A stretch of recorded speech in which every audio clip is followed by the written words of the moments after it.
It's time for Mickey in the Middle. I am weak. I'm here. There's a Facebook internet boycott or something by conservatives. I'm weak. I'm going to tell you right now. I'm middle right. I am just weak. You can't even believe it. You would not believe how weak I am. Do me a favor, as soon as you get here, check in. Let me know that you're in the room. This is a surprise. Hello, Susie. Congratulations. You are the winner on Friday night. The lead into the Martin Luther King Jr. Day weekend. So congratulations on being here. I hope the room fills up. I got some, I don't know. I just got some stuff I want to talk about, stuff I want to get off my chest. We got a big weekend. First of all, it's going to be a big weekend. Second of all, we got an insurrection coming up. Oh, wait a minute. It's not an insurrection. What do they call it? An inauguration. That's coming up. Hello, Greg Myers. Congratulations. You get the silver medal tonight for being second to post something. So congratulations. Give yourself a pat on the back there. It's good. I'm gonna try to keep it light tonight. I'm gonna try to be as funny as I possibly can be without being too offensive. So we're gonna let's do the show. So 5, 4, 3, 2, 1. I'll just fade out. Here we go. I'm ready to get going. Hello, everybody. How you doing? Welcome to the big show. My name is Mickey. This is Mickey in the Middle, the quintessential show for Middle Americans about everything that concerns Middle America. Everything from politics to economics to raising your kids to being happily living in America, being able to live the Middle American life. So I'm nobody special. I'm just somebody that decided to put my thoughts down on paper one day. And after I had amassed a tremendous amount of philosophical looks at the world, I had found out that I look at the world through the prism of the United States of America. And then I was like, I read a lot of things on Facebook, on Twitter. Used to read stuff on Parler. I used to, all these different sites. Me, we, me, whatever the heck that thing is. I'm on that and I'm enjoying that. All of these things are not conducive to being on social media and the discourse in America right now. I found out that there's, being honest. I mean, that's a good American value. Man, there's not a lot of honesty out there. Is there trust in the system? No, there's not a lot of trust in the system. Is there integrity? No, doesn't seem like anybody has a lot of integrity. Is there, respect? Nope, everybody just keeps trashing the other person and they're not showing them any respect. And here's the deal is, some of the things that some people put on the internet and some of the things that they accuse them, if that was said or done in the street, a lot of people would be punched in the mouth. Now, the reason I'm humble is I'm just a humble middle American. The reason I'm humble is because when I was a young person experiencing this world, I got punched in the face a few times, and I realized that I should be careful how I conduct myself around others because 3 reasons. Number 1, I don't want to get punched in the face anymore. Number 2, I don't want to go to jail when I mouth off in the wrong situation. And number 3, I decided to become a better person. So now here we are, Mickey in the Middle, doing my little internet show here, trying to make a difference in the world. So, these are the good shows. Hello, Sherry. I'm so glad you're with us. These are the show notes today. And we got the show notes out. And the reason I showed you those because I got a little bit to say about a couple of things. And then we're going to call it going into the weekend. We're going to fly straight in from Friday night, straight into the weekend. And then on Monday, it's going to be Martin Luther King Jr. Day. And this is the Martin Luther King Jr. Day weekend. So I want everybody to enjoy this federal holiday to a great man who did tremendous things in our country during a tumultuous time in our history. And I'm glad that we are remembering him, and I want everybody to remember him fondly. I want everybody to remember this entire weekend that he said some very, very profound things about America. This weekend, I will listen to his I Have a Dream speech. Again, I do that every single year to remind me that men and women and other genders should not be judged on their, they should be judged by their character. That's what, not by the color of their skin, or who they are. They should be judged by their character. So I'm going to listen to that speech again, just like I do a couple of years ago. My pastor actually suggested that to me. One of my pastors.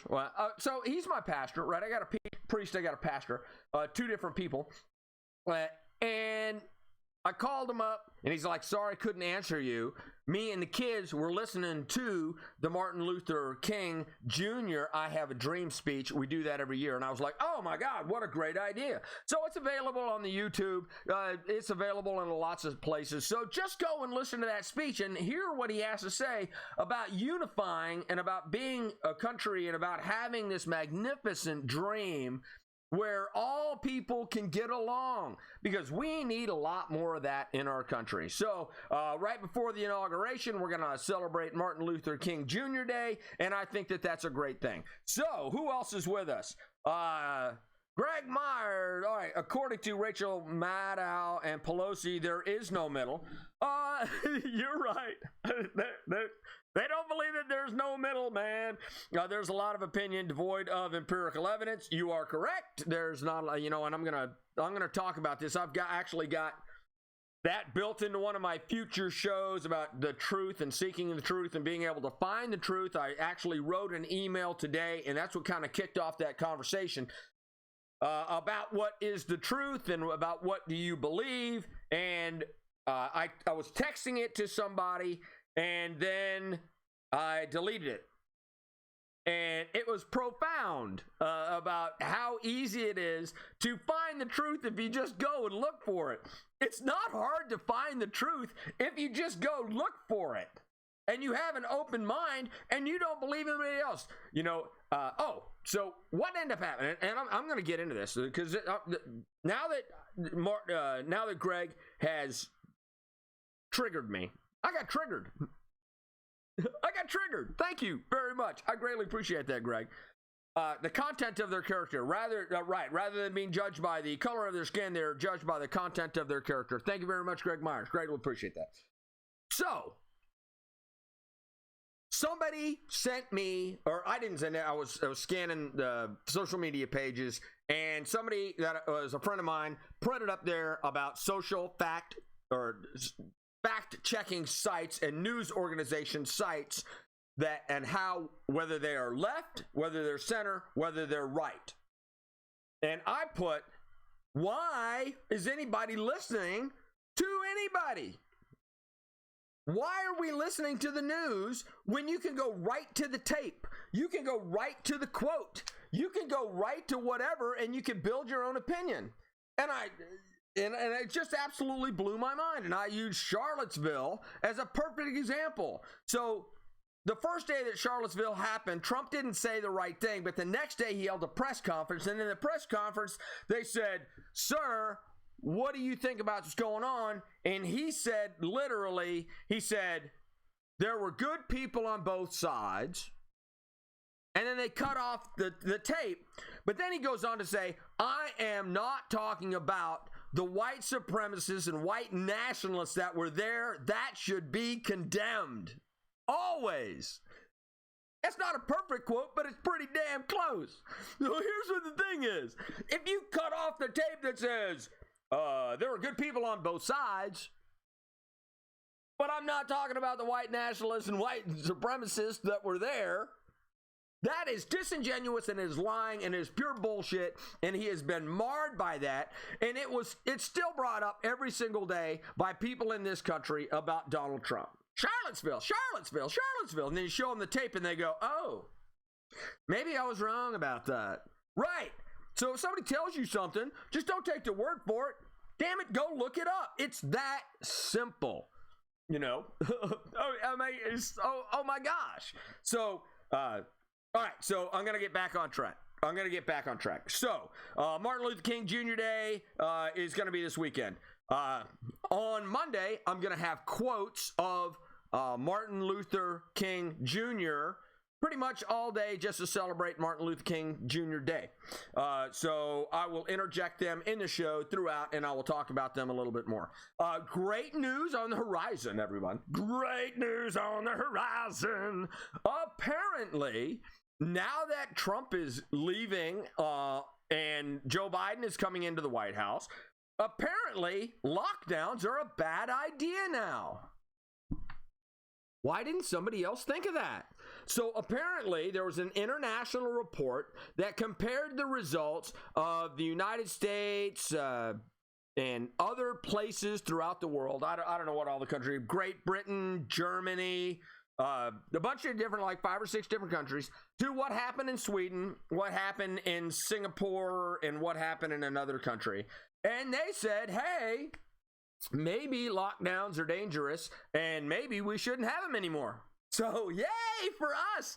Congratulations, everybody. Congratulations. Apparently the lockdowns are not good for us, and with a new administration, it seems like everybody's going to change their policies and are probably going to lift a lot of the restrictions.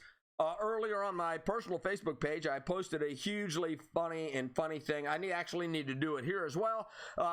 That's a comedian. I don't know whether he's from Britain or Australia. He's from one of the two, talking about the people that make the rules for the lockdowns and what is acceptable and what is not acceptable, and the contradictions inside of there. And it's hugely funny. So go find me on Facebook, become my friend, go search my page, and it's right there at the top. It's absolutely hilarious. So there we go. So no more lockdowns are on the horizon because apparently of this international report. It is a crazy, crazy, crazy world. All right.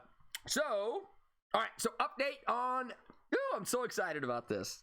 All right. So update on the Arkansas Internet Users Protection Act that I was talking about the other day.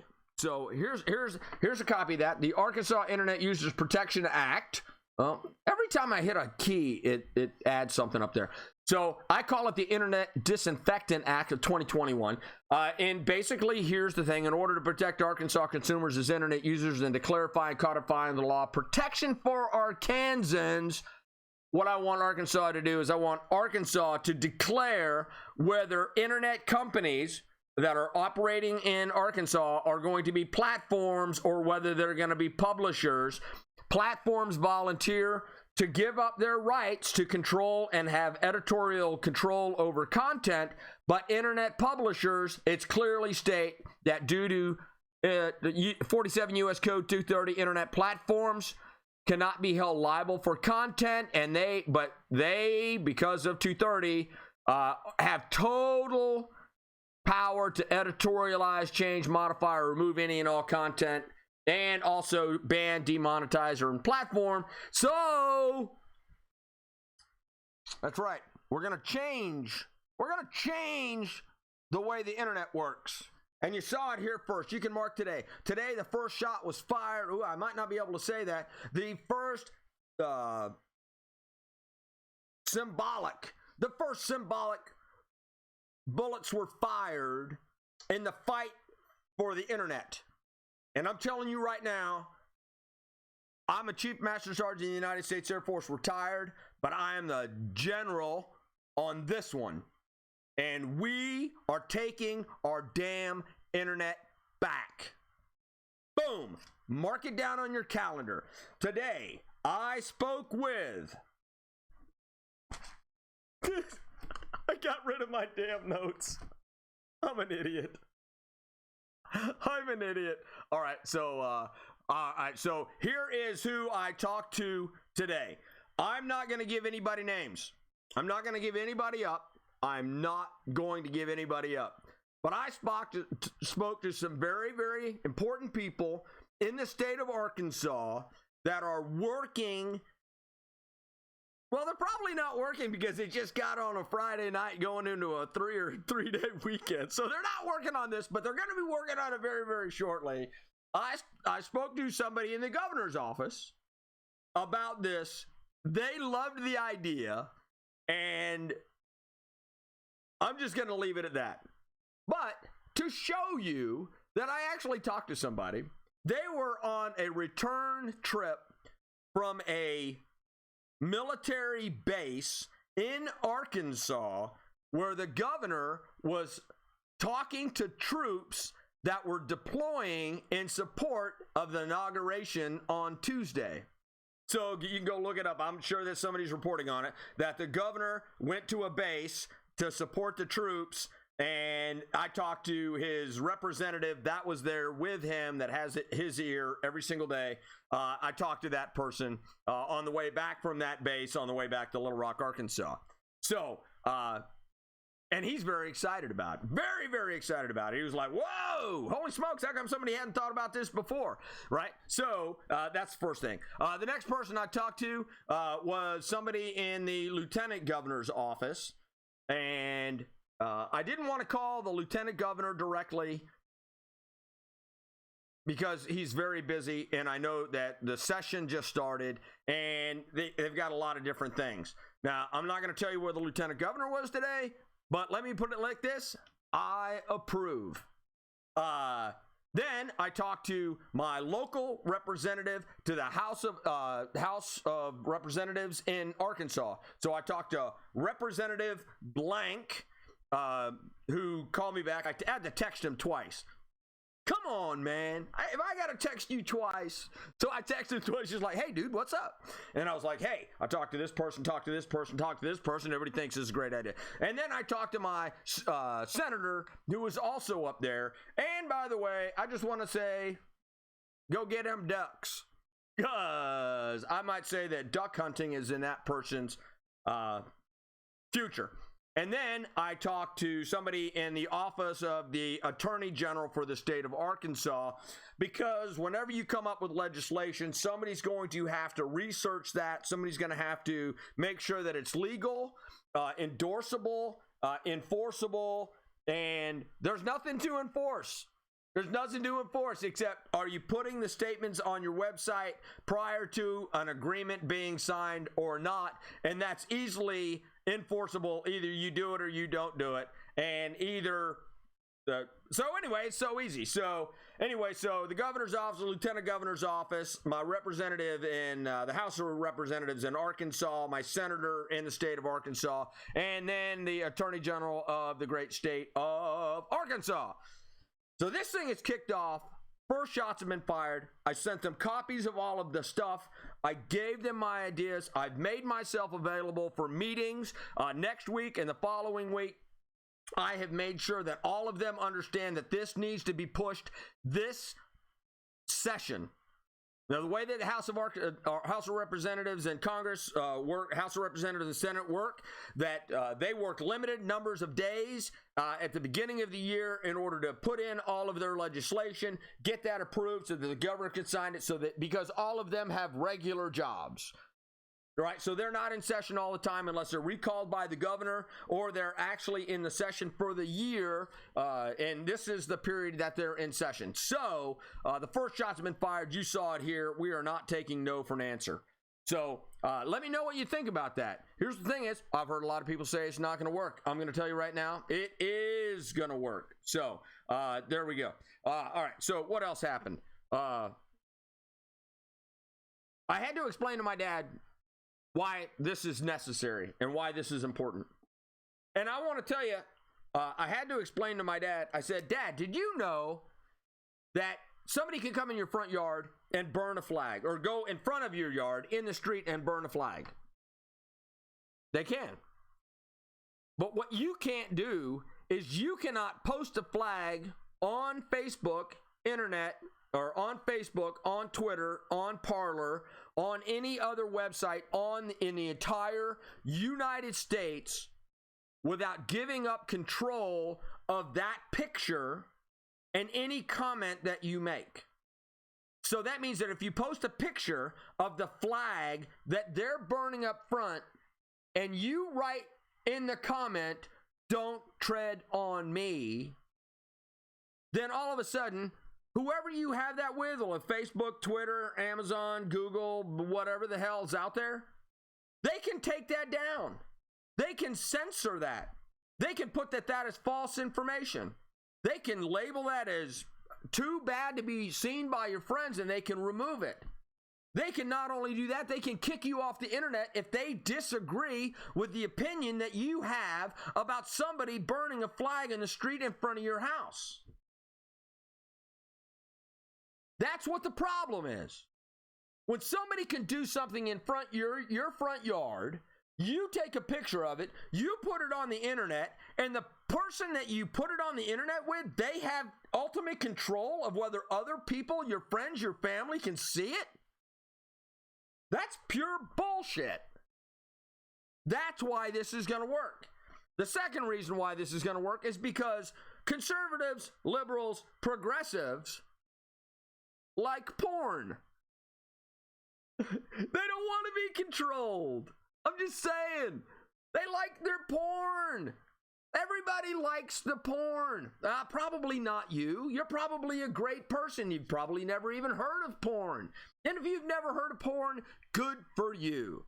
But there's other people. It's like the 7th or 8th large. Pornhub is like the 7th or 8th largest internet service provider in the world. Not just in the United States, like in the world. It's huge. So I'm just saying, if you like your porn, go to the internet, because apparently there's a lot of it. But you can't show a picture of somebody burning a flag, right? So, and you can't determine what's hate speech. Somebody else has got to tell you whether your speech is hateful or not. I'm just saying, that's what the deal is. They will tell you if you're being hateful. Isn't that crazy? All right. So, all right, I'm not going to get that. The big news and the Trump dump, right? The Trump dump of classified information that is no longer being classified information, and it is being dumped by Donald Trump and his administration. I believe that this, I don't know. I haven't seen it. I don't know. I don't know why this stuff wasn't dumped a long time ago from what they're telling me. So I watched a couple of news stories about it. He's going to go dump all the information in the FBI, the CIA, So there was Russiagate, right? Russiagate, where they said that Donald Trump was colluding with the Russians in order to steal the election from Hillary Clinton. Apparently that wasn't true. It wasn't true. Now, they spent almost 3 years, 2.5 years. They spent almost 2.5 years telling you that it was true. And then it turns out that it wasn't. So now all of those stories are going to be released. All of those documents are going to be released. The FBI files, the conversations, what actually happened, who did what, when, where, why, all of the investigations. That's all going to be dumped due to this. Now, next was the Ukrainian setup, right? So we went from the Trump collusion thing, and then we did the Ukrainian thing where he asked for a quid pro quo through the State Department. Okay, so the phone call only started it. So the phone call started it when he was talking to the new president of Ukraine. Trump talked to him, and he said, "Hey, I need you to do me a favor." He literally said that, and then he said, "I need you to work with my State Department and the Department of Justice in order to investigate bad actors in your country from the United States of America." I don't know whether he said Biden. I can't remember. He might have said Biden. Who cares whether he said Biden or not? But he did. So that's number two. But that's going to be released, because the charge on Trump was you quid pro quo'd the new president from Ukraine. And come to find out, a guy named Donald Sutherland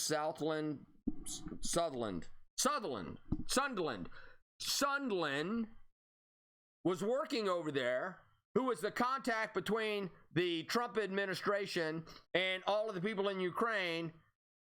He got into testimony and went, Oh, yeah. Oh, yeah, yeah.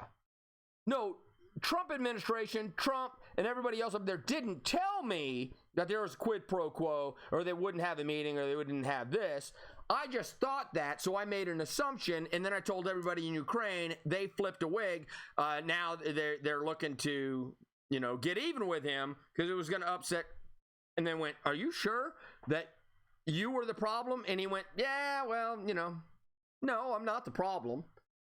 And they went, "Yeah, you are, because you lied to everybody in Ukraine about what Trump said. Trump didn't say he wanted a quid pro quo. He just said, hey, look here, let's make this thing work."